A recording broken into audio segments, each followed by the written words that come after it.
Video editor కావాలనుకుంటున్నారా 24/7 digital media స్కూల్లో చేరండి. కింది నంబర్ని సంప్రదించగలరు. సరే, ఇప్పుడు చూసుకుంటే పవన్ కళ్యాణ్ గారు ఓన్లీ ఏపీలోనే కాదు, ఇప్పుడు నార్త్ సైడ్ కూడా వెళ్ళి ఆయన స్పీచ్తో ఇరగదీశారని చెప్పుకోవచ్చు.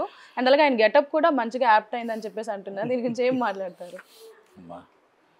ఆయన బీజేపీ యాప్ట్ అయిపోయాడు, సనాతన ధర్మానికి యాప్ట్ అయ్యాడు.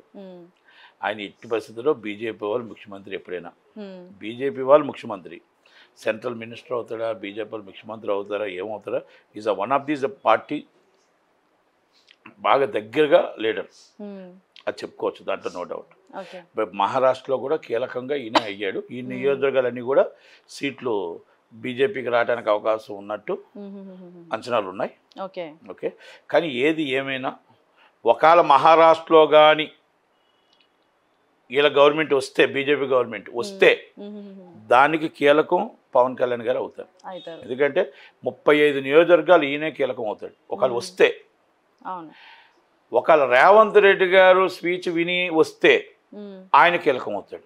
మన ఏది ఏమైనా తెలుగు వాళ్ళు కీలకం అవుతారు, కానీ తెలుగు వాళ్ళు కీలకం అవుతారు. ఇక్కడ ఒక 2 ఎన్సీపీలు కొట్టుకుంటున్నాయి, 2 జనసేనలు కొట్టుకుంటున్నాయి. ఏది నిజం ఏది అబద్ధం అనేది అక్కడ మరాఠీలు నిర్ణయిస్తారు.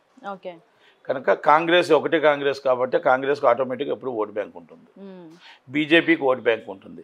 బీజేపీ కరెక్టా, కాంగ్రెస్ కరెక్టా, అమిత్ షా మన రాహుల్ గాంధీ గారు కరెక్టా, మోడీ గారు కరెక్టా అనేది జనాలు నిర్ణయిస్తారు. కనుక ఇవన్నీ మనం పవన్ కళ్యాణ్ గారు స్పీచ్ అదిరిపోయింది, పవన్ కళ్యాణ్ గారు హ్యాపీ అదిరిపోయింది. పవన్ కళ్యాణ్ గారు మరాఠీలో, ఎందుకంటే రేణు దేశాయ్ గారు మరాఠీ, వాళ్ళ పిల్లలు మరాఠీ, కనుక అన్ని సంబంధాలు ఆయనకు ఉన్నాయి, అంత రిలేషన్ ఉంది. కనుక ఆయనకు బీజేపీ అంటే ప్రాణం, బీజేపీ ఈయనంటే ప్రాణం, దాంట్లో నో డౌట్. మనం ఏవి ఆలోచించాల్సిన అవసరం. ఛాన్స్ అంటూ వస్తే ఆంధ్రప్రదేశ్లో ఆయనే సీఎం అవుతాడు బీజేపీ తరఫు నుంచి. ఆరు నూరైనా బీజేపీ నాయకుడు, జనసేన అయినా బీజేపీ నాయకుడు అనాలి. ఎందుకంటే ఆయన సనాతన ధర్మం అంతా బీజేపీ సిద్ధాంతాలతో ఉంటాడు. ఆయన కూడా మాట్లాడారు, బాల్దాకరే గారి సిద్ధాంతాలతోనే నేను వచ్చాను అన్నది మంచి ఆలోచన. ఎందుకంటే బాల్దాకరే గారు హిందుత్వాన్ని కాపాడుకుంటూ వచ్చింది, హిందుత్వాన్ని నిలబెట్టుకుంటూ వచ్చింది.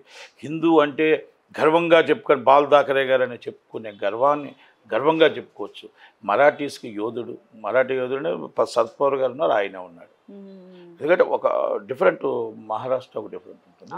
కనుక పవన్ కళ్యాణ్ గారు చాలా మంచి స్పీచ్ ఇచ్చాడు, అన్ని దగ్గర చూశాను, అంత బాగుంది. కనుక ఆయన ఇప్పుడు దేశం అంతా వాడుకుంటారు, నెక్స్ట్ బీహార్లో వాడుకుంటారు, రేపు ఎలక్షన్స్లో ఉత్తరప్రదేశ్లో వాడుకుంటారు, అన్ని ఎలక్షన్స్లో వాడుకుంటారు. 2029 ఆయన సీఎం చేయాలని బీజేపీ ఆలోచన అది. అండ్ ఇప్పుడు మీరు ఏదైతే చెప్తున్నారో, ఆఫ్టర్ మహారాష్ట్రలో స్పీచ్ అయిన తర్వాత చాలా మంది ఆయన నేషనల్ పాలిటిక్స్ కూడా ట్రై చేస్తారు, అందుకే సనాతన ధర్మం దేవుడి పేరు ఎక్కడ వినిపించినా ఆయన ఉరకలు వేస్తున్నారు అంటున్నారు. చెప్పే కదా మీకు ఇప్పుడే, ఆయన నేషనల్ లీడర్ అవడం కాదు, అయ్యాడు. ఆయన నేషనల్ లీడర్ మోడీ గారి దగ్గర రైట్ హ్యాండ్, అమిత్ షా గారికి లెఫ్ట్ హ్యాండ్, రాజ్నాథ్ సింగ్ గారికి మొత్తం అందరికి మంచి స్నేహితుడు. మన నేషనల్ లీడర్ కాకపోతే గల్లీ లీడర్ అవుతాడా? కాదు కదా, ఈజ్ నేషనల్ లీడర్. అందుకని అంటున్నాను, 29 సీఎం అవ్వచ్చు, ఇంటేం ఇప్పుడు రేపు కావాలంటే సెంట్రల్ మినిస్టర్ అవ్వచ్చు, రైట్. ఆయనకు ఉంది రైటు.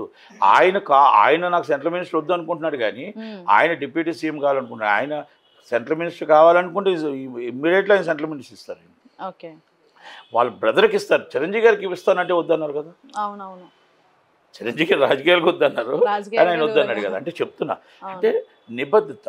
ప్రజల్లో ఒక అభిప్రాయం ఏంటంటే పోస్టే కాదు, పదవి కాదు, మనకి ప్రజలకు మనం ఏం చెయ్యాలి అనుకోవడానికి.